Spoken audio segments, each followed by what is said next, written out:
I installed the version of the Shopper version 3.6.46 that you were offering.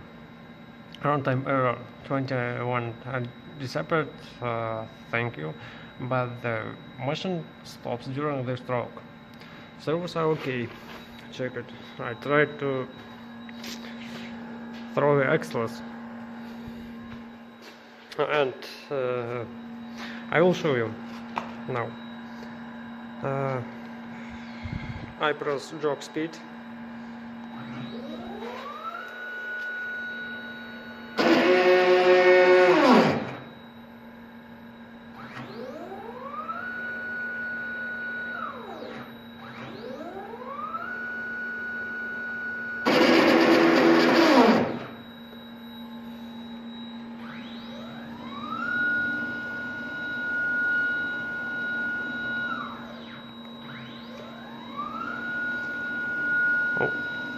Well, all the axles separated, and left and right, as well as the y-axis, like this.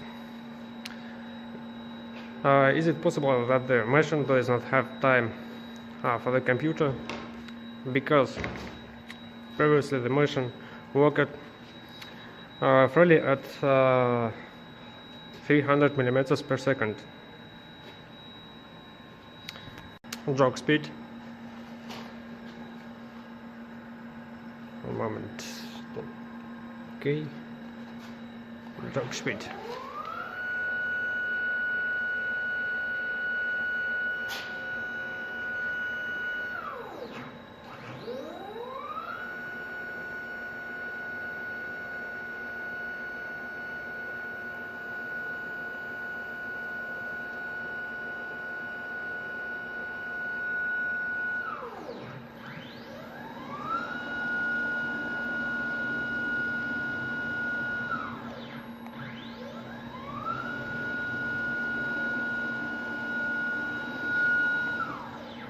Блять, станок заработал, сука.